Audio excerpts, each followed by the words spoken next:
How's it going, everybody? In this video, we're going to be talking about what I think is the most important progression path, probably period, but definitely right as you start the game. And I am, of course, talking about the leveling system. So let's go check out what I mean by the leveling system. Let's grab somebody who's not leveled at all, so I'm not wasting too much resources. Let's go Cormac, and you can see his stats here: 142, 149, and HP 129. Let's go ahead and bring him up 10 levels using experience potions. We're going to talk about those in a second. And we can see some nice stat jumps, about twice as much stats. It's not always going to double, but it does a fair amount. It's like 7 or 8 times damage overall, about 10 times extra life from, level 1 to level 60, which is nice. And then this advancement progression path also, which is going to be these mana orbs, which we're going to get from a particular boss as well. That we're going to go talk about. That also increases our stats, but more importantly, it increases where we can go as far as maxing out our level. It's also going to be, at some point, unlocking new abilities for us. So let's just get over to that spot as well. And we'll see when that happens. I believe it might be a level... here it is, level 30. You see, this is where the rare character will unlock their second passive. The legendary character, I think it's at level 50, but I could be mistaken on that. Regardless, the leveling system is just so important. So much stats hidden behind that.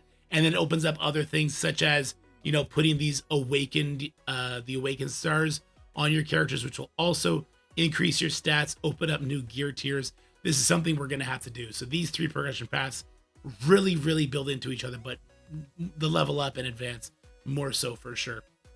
So let's talk about these bosses and how we can succeed as much as possible. And let's start with the Gorgos boss, because this is going to be a very particular boss.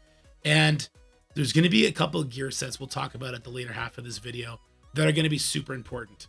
But I do want to mention, and we did this in the last video as well, there's a breakpoint for this boss where it doesn't matter who you build. You could literally bring up any 4 yahoos and get through it. So this is actually not a bad team to get through it. Let's just bring in some damage dealers. I don't know. Bendy's a damage dealer. God, she's a damage dealer. Kay's a damage dealer. The healer. I don't know. We're just bringing in 4 people. We're not going to finish this attack. I just want to show the difference in the breakpoint. So first thing you'll notice, there's only the left arm open here. So we're going to be eating less attacks as it is.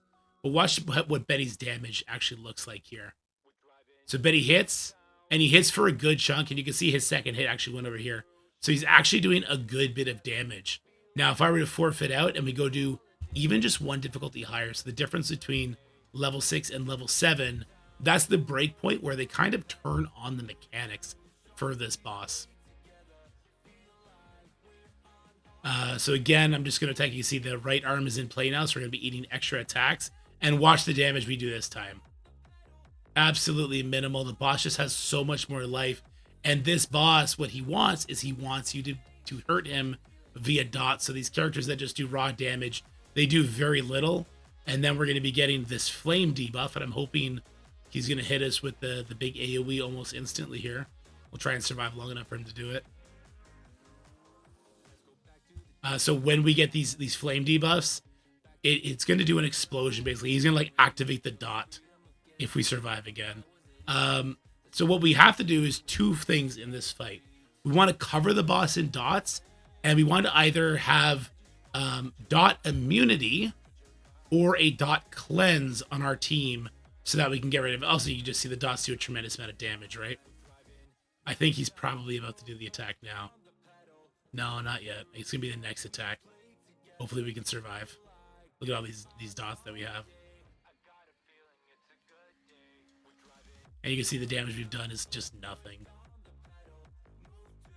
Oh, we got a couple people bleeding out. He hasn't even done his enrage attack yet. You can just get... here it is. That's the enrage attack. I don't know if you saw it on Betty there. Hit for 30,000, which is just it's an instant wipe. So when we're facing this boss, we really want to set it up so that we have a bunch of dots coming out. Let me throw up the team that I was just using a second ago, which was Anguish, who you're going to get for free. Merlin, who's a little bit of a cheat code. We'll talk about that. He is in the rate up banner right now. Isolode, and I was using Lancelot. This is not a super free-to-play friendly team, obviously, right?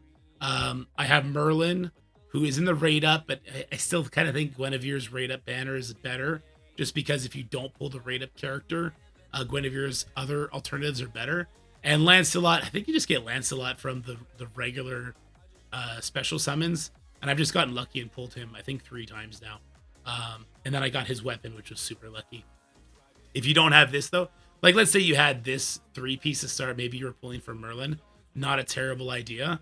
Then there's actually a uncommon character that is phenomenal here, and that would be this feller, or the rare character, Rosie here. She's actually really, really good, really powerful too. Her downside is that she does start as a storm character, which Gorgos does have like super effective attacks against, right? But let me show you how this sets it up. The reason I want to show this, first of all, it shows some good strategy if you do have Merlin. Secondly, it's going to lead us into our gear conversation. So Merlin's A2 ability inflicts Frozen Remains. And what Frozen Remains does is it grants damage taken decrease, and then it grants dot immunity for 2 turns, and a 90% chance to refill our character's speed meter by 30%. And that is for characters that hit into that ability. So let's go ahead and let's throw it up on the boss, targeting the boss's head there. And then I'll use Anguish's ultimate. We see we got to resist on that chill, unfortunately, but he did get dot immunity, whereas these two actually got hit by it, which is super unfortunate. You can see the chill debuff I'm trying to put. We're getting really bad RNG, which is going to lead to our conversation about gear that is uncomfortable because I haven't really settled my gear yet, except for Anguish, who will land a good amount of his chills here, as you can see. So you see, like, we're still not doing very much damage, right? But I promise you, Betty's damage is so much more front-loaded than these characters that it is actually impressive we've done this much so far. But just wait and see what happens when he takes his next turn. See, those dots took into effect and all that damage comes out. So effectively what we're doing is I'm just loading the boss up with dots, and Merlin, by spamming his A2 ability, is able to continue to give my group members dot immunity, which prevents me from eating that fire stack. Mind you, only 3 characters will get the dot immunity, so your 4th character is basically always going to die. But yeah, you just kind of end up getting through this. You can see the damage is really racking up on the boss as our chills kind of keep getting added by Anguish over and over and over again. The Anguish is such a good character that they give out on the 13th day, I believe. He's great on this boss, and he's actually really good on the next boss that we're going to talk about. Let's go ahead and let's finish this one up. The reason, by the way, I haven't beat difficulty 10 with this team, which is like a very advanced team, is because my gear is not quite set up. You can see I get resisted quite a bit on ISO. She might get resisted right here. Yeah, you see resist chill. But you see Anguish, he's actually, see, he landed all 3 of his. Lancelot does not have the right set yet. You can see resist chill on one of them. And that's the next gear tier. We're going to go talk about the gear specifically for this boss. And this boss is important. I guess we could touch on why this boss is important before we do that. And it's essentially what his reward is, right? So what is he giving out? Well, he is giving out gold, and you're going to use gold for everything in the game, pretty much. Except for, is there any progression path we don't use gold for? I don't think that, I think you use gold for literally every single thing in the game. So you got to get really familiar with this boss, and you got to get a good team for this boss, which is why I wanted to show you this, which is probably an end game option you can kind of strive for. And we're going to need these experience potions, which you will end up with a giant surplus of because you're going to farm this boss for gold. So let's talk about why my team was able to pull that off. Like, why is my Merlin able to spam his A2 ability to get that dot immunity up every single time, even when I'm using abilities from Anguish and from Lancelot? Isolate was using her basic, but it still doesn't quite add up. And what it comes down to, if I head on over to Merlin, is the Vigor set. So I have the Vigor set and the Accuracy set on this character. So it recharges 1 Vigor start turn. So the way the game works is when your character takes a turn, they organically charge 1 Vigor for your entire team to play around with. If you have this set on, when that character takes a turn, they charge 2 Vigor for your team to play around with, which is really good. And the reason why Merlin kept actually landing his debuff to protect me is because he has effect accuracy on a lot of his pieces of gear. And I have the set piece of the effect accuracy set, the accuracy set earrings, whatever this is, right? And that's going to increase the accuracy quite a bit. And that's kind of the 1-2 punch that we're going to put on so many characters. Shout out to, I'm going to butcher the name, Wenos in chat earlier today that turned me on to this. The Vigor set, along with the Accuracy set, we're going to be putting that on like, 80% of our boss killing characters, at least for now, until other stuff comes out. These two sets are vastly overpowered. Make sure you get speed on the ring. And if you have the orb, make sure you get speed on the orb as well. There's a big tip for you. But this is why I'm able to spam my abilities with Merlin and with Anguish and get through those bosses. So whatever characters you're going to end up using, whether that be Anguish, who you're going to get on day 13, or maybe you're going to be building up Rose here, Rosier. Maybe you build her up for her bleeds. That does count as a dot. Or even Degerit, I probably butchered his name, for his poisons. Like, you're going to want to put those sets on these characters, get tank stats aside from the set pieces, the speed we talked about, and the effect accuracy, and you're going to be tearing through that boss. You do not need the legendary team I have to get near as far as I got, or even to get further than I got. You don't need it whatsoever. These guys are great. But that is going to be it for Gorgos boss. That's just gold and experience, though. And the benefit of Gorgos boss is if you get stuck and you just want to wait for legendary characters, you can just farm a lower level. You're not going to get as much gold and experience potions per stamina used, but it is the same resource. That's not true for Penveid and the Awakening resources, right? So these mana orbs come at different levels, and every single time you do an Awaken, you move through that progression path. So let's go ahead and enter here, and I want to talk about the biggest breakpoint, which is from difficulty 6 to difficulty 7. I'm hiding it right now. I guess I can turn my camera off 1 second. So difficulty 7 is going to have the Mythic Mana Orb, whereas difficulty 6 only has up to the Legendary Mana Orb. There's actually not a huge difference. I would argue that difficulty 7 is actually quite attainable. So let me go in here with this team. I'm going to show you this team at the highest bracket, but I'll actually show you a different team at a lower bracket, a free-to-play option for sure. So you see here, Penveid comes in. He has a left tusk, and he has this number 12 right here. This is the amount of barrier this character has. So in order to actually damage this boss, we need to just hit him 11 more times. It'll break the barrier, and then we can actually deal damage.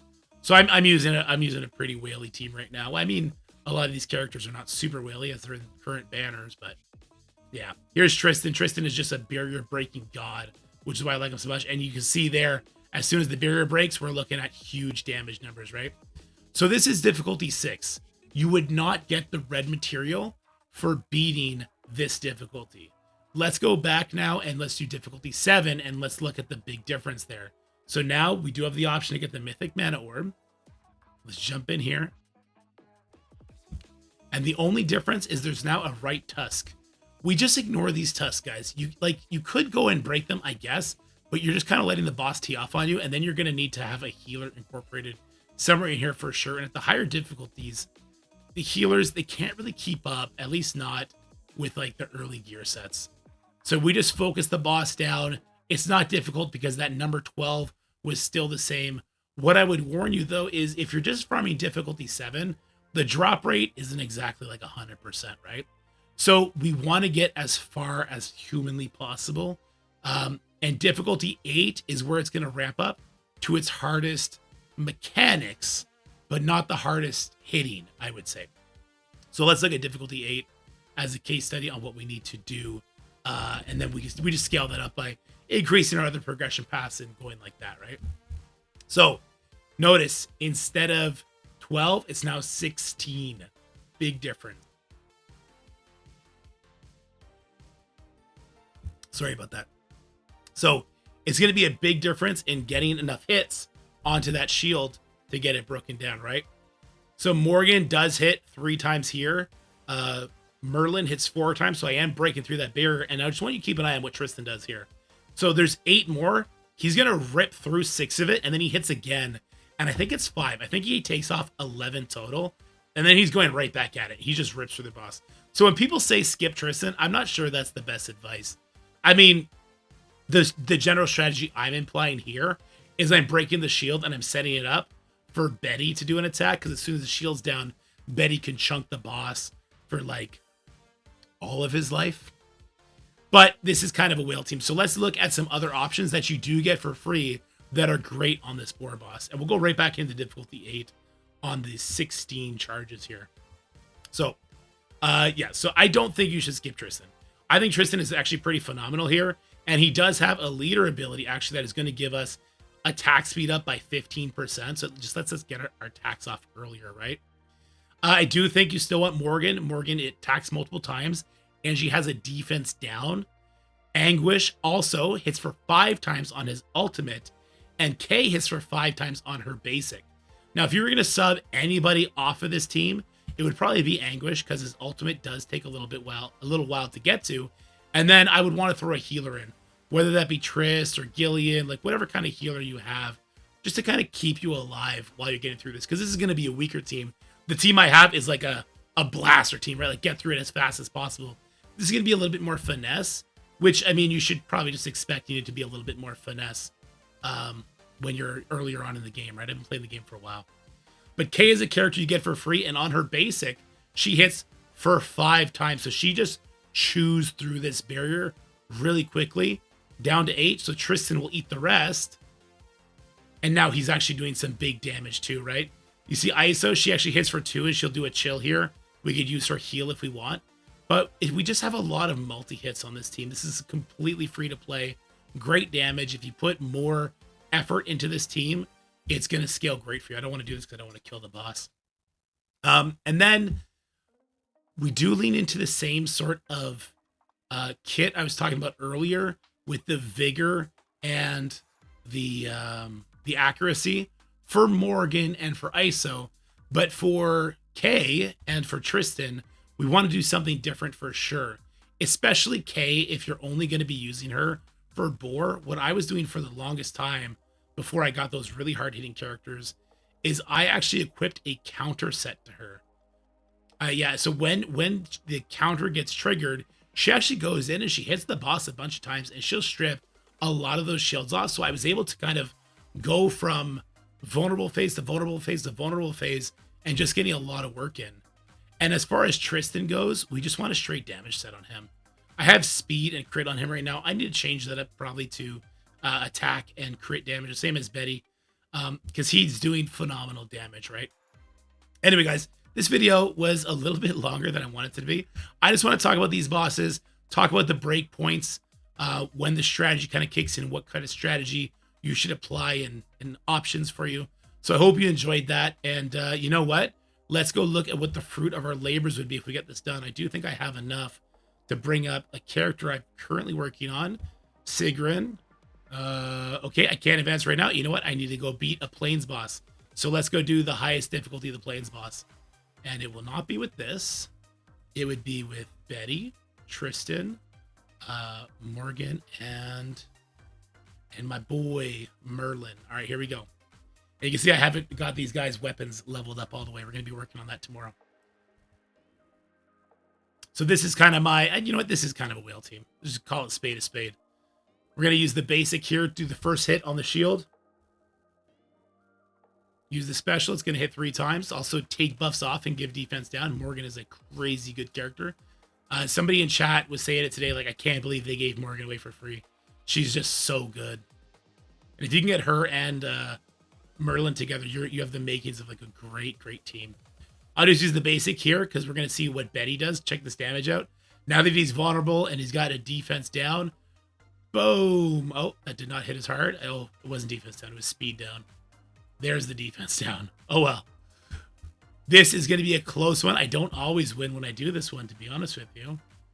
But I have beat it the last 5 times in a row. So some good damage out there. Betty comes in. Now there's defense down. There we go. That's what I'm talking about. Reapplies the shield. Tyrant. Uh-oh. We might be in trouble. Actually, we are in trouble. We're definitely going to die here. Oof. Oof. Tristan, live. You're our only hope. Down to 4. Down to 1. And Tristan's dead. Okay, well, you know what? Let's take this opportunity. I promise you I use that team to win. Let's take this opportunity to talk about another option to get the Mythic Mana Orbs, and that's going to be your Mage Tower.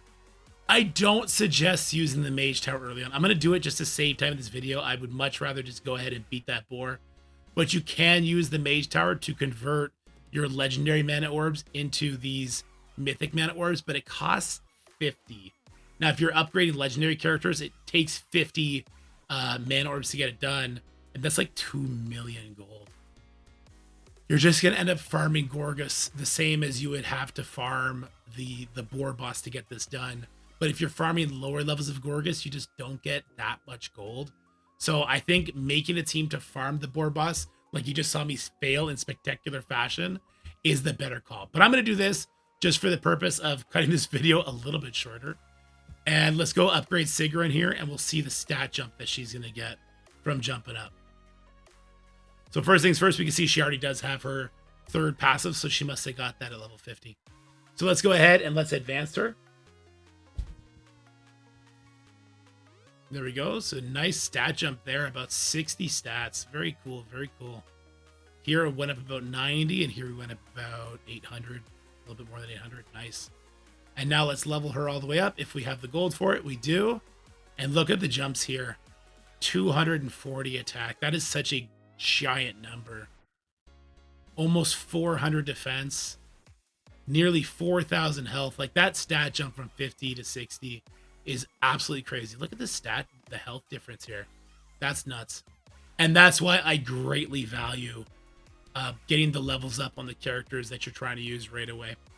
The cool part about that is obviously it's cheaper to do rare characters. It costs less than materials. I don't even know if I have an option to show you here today. Oh yeah, her. So it shows how much she needs to advance. Yeah, see, instead of needing 50, she only needs 25. So if you are on that free-to-play track, you only have rares to play around with. You'll actually burn through them faster, get them up to 60. So that's cool. Anyway, guys, that's it for this video after 20 minutes. I hope you enjoyed it. I hope it helps you in your journeys in King Arthur Legends Rise. Let me know how you're liking the game. Let me know how you like this video if you want it done in a different format. In the next video, we're going to do a real deep dive into gear, how to get gear as economically responsible as possible. But for now, stay happy, stay healthy, have fun. Share this video with your friends if you liked it. Leave it a like and subscribe to the channel if you haven't already. Talk to you later. Bye-bye. That's it for the video, guys. I hope you enjoyed it. If you did, make sure you like, share, and subscribe. Stay happy, healthy, have fun, and I'll see you in the next one.